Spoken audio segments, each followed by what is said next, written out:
शिमला मिरची जेव्हाही आपण भाजीसाठी घेतो आपल्याला प्रश्न पडतो, आता नेमकी हिची भाजी करावी कशी, की घरातील सर्व मंडळींनी आवडीने खाल्ली पाहिजे.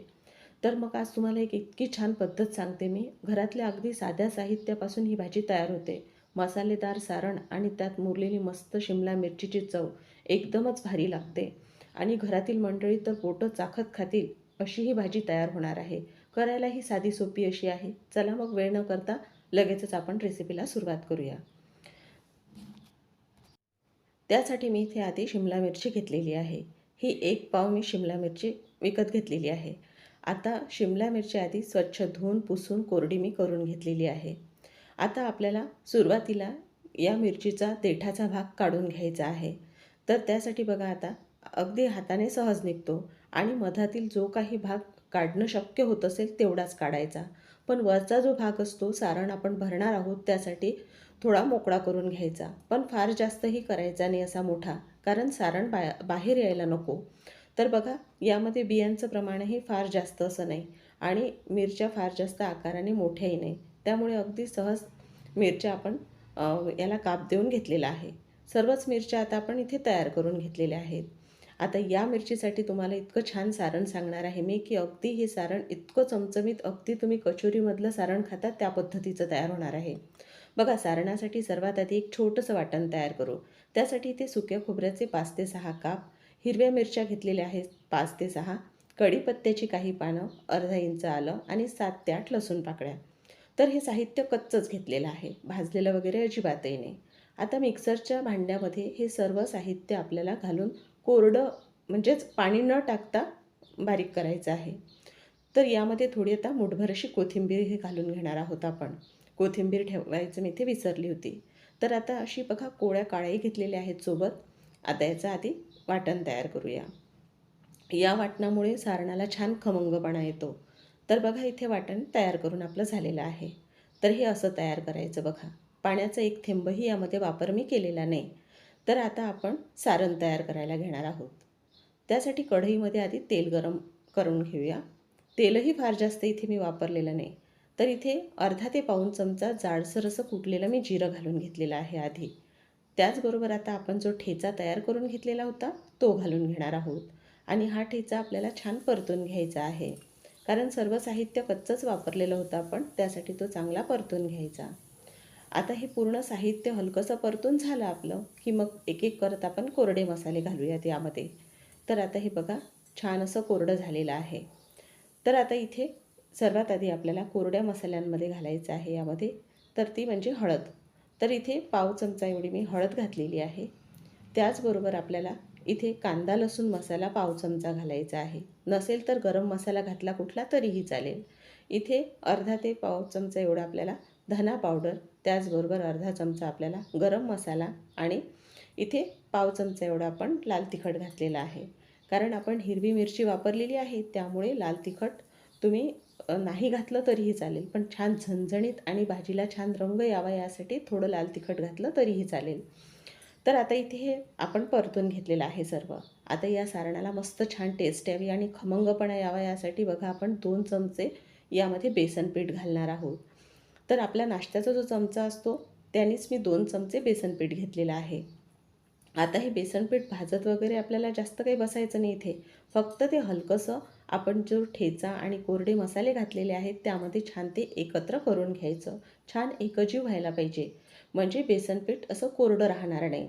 आणि हलकंसं मग ते आपण परतून घेतलं असं. तर आता मी चमच्याचा आधी काढून घेते. तर हे पूर्ण काही ठेचा, लसूण चमच्याला होतं ते मी काढून घेतलेलं आहे.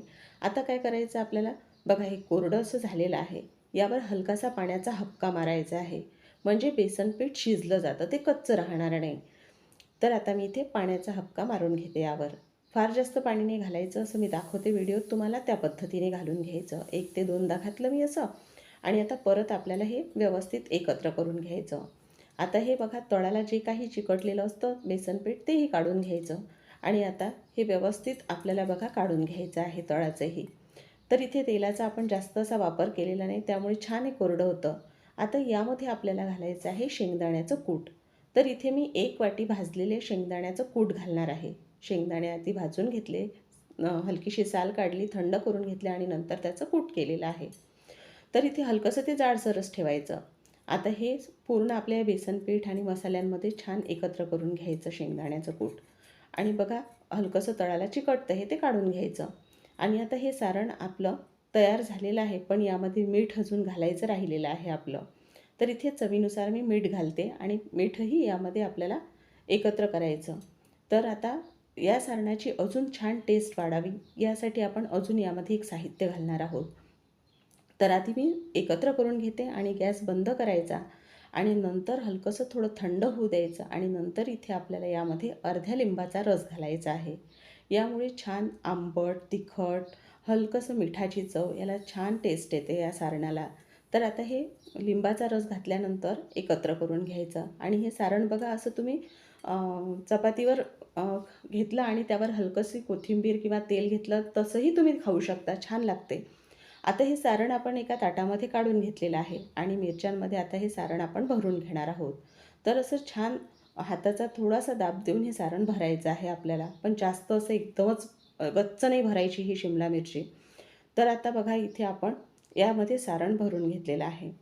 आता आपल्याला पूर्ण अशाच या पद्धतीने या मिरच्या तयार करून घ्यायच्या आहेत. आणि आता बघा पूर्ण मिरच्या मी सारण भरून घेतलेले आहेत आणि एवढं सारण शिल्लक राहिलेलं आहे ते आपण फोडणीमध्ये वापरणार आहोत. तर आता आपण मिरच्या शिजवून घ्यायच्या म्हणजेच भाजी करायला घ्यायची आहे. तर आता त्यासाठी इथे आपण कढईमध्ये परत तेल घालून घेणार आहोत. तर इथे तेल चांगलं गरम होऊ द्यायचं. गरम झाल्यानंतर यामध्ये आपल्याला पाव चमचा एवढी मोहरी घालायची आहे. मोहरी चांगली फुटू द्यायची. मोहरी फुटल्यानंतर यामध्ये आपल्याला घालायचं आहे तो म्हणजे बघा अगदी पाव चमचा एवढं मी जाडसर कुटलेलं जिरं परत घातलेलं आहे. तुम्ही इथे नाही घातलं तरीही चालेल. आता जे सारण आपलं शिल्लक राहिलेलं होतं ते सर्वात आधी घालणार आहोत आणि आता ते तेलामध्ये फक्त आपल्याला एकत्र करून घ्यायचं आहे.